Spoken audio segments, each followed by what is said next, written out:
Everybody, हम सब तो जानते ही हैं कि स्टॉक्स लॉन्ग टर्म में हमारे लिए वेल्थ क्रिएटर्स होते हैं। लेकिन आखिर सही स्टॉक कैसे चूज करें?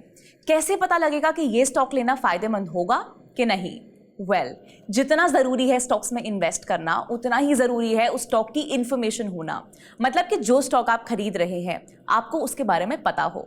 अब क्या क्या पता होना चाहिए, आइए जानते हैं इस वीडियो में। तो सबसे पहला एंड बहुत ही ऑब्वियस पॉइंट है कंपनी के बिजनेस के बारे में जानना।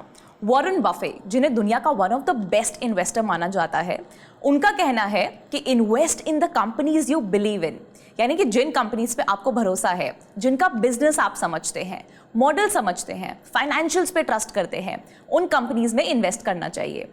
कंपनी का बिजनेस फंडामेंटली स्ट्रांग होना बहुत जरूरी है ताकि वो आपको लॉन्ग रन में प्रॉफिट दे सके।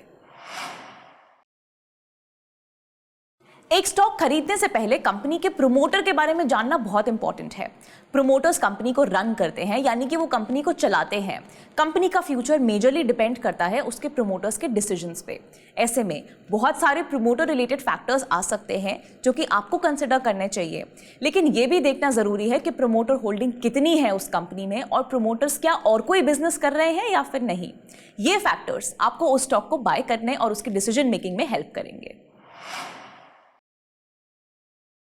स्टेटमेंट ऑफ पीएनएल को स्टडी करना हमेशा एक बहुत इंपॉर्टेंट पॉइंट होता है किसी भी स्टॉक को खरीदने से पहले।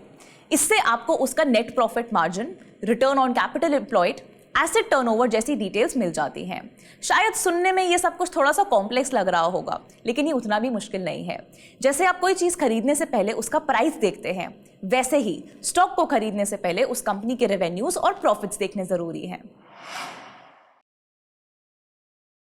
क्या company regularly operating cash flow, यानी कि रोज के खर्चे और एक्सपेंसेस चलाने जितना कमा पा रही है, और क्या वो सस्टेनेबल है? ये पॉइंट्स भी बहुत इंपॉर्टेंट है कंसिडर करने के लिए एक स्टॉक को खरीदने से पहले। एक कंपनी को इनफ कैश जनरेट करना चाहिए कि वो अपने लोन्स पे ऑफ कर पाए और फ्यूचर कैपेक्स को कैरी आउट कर पाए। साथ ही साथ अगर कंपनी रेगुलर डिविडेंड्स देती है, ये एक पॉजिटिव साइन है जो कि इंडिकेट करता है कि कंपनी अपने शेयर होल्डर्स को वैल्यू करती है।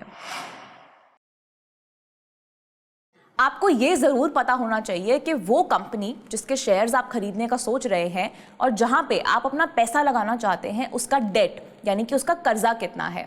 अब मान लीजिए आपने किसी को अपने कुछ पैसे उधार देने हैं, आप ये तो देखेंगे ना कि क्या वो उसको रीपे कर भी पाएगा कि नहीं। सिमिलरली कोई कंपनी जिस पे बड़ा डेट हो, वो उस कंपनी से ज़्यादा रिस्की होती है जिसका डेट छोटा हो। साथ ही साथ उसके रीपेमेंट प्लान्स के बारे में जानना जरूरी है। इसी से आप एक सेंसिबल डिसीजन ले पाएंगे। तो ये थे कुछ पॉइंट्स जो कि आपको जरूर ख्याल में रखने चाहिए किसी भी स्टॉक को खरीदने से पहले। ये सब फंडामेंटल एनालिसिस का एक हिस्सा है जो कि ऑलमोस्ट हर इन्वेस्टर को करना चाहिए बिफोर बाइंग अ स्टॉक। वैसे आपको ये वीडियो कैसा लगा, इसके बारे में हमें नीचे कमेंट सेक्शन में जरूर बताएं। फिलहाल के लिए मैं आस्था चलती हूँ, आपसे फिर मुलाकात होगी अगले वीडियो में। Till then subscribe to Upstox YouTube channel for more such content.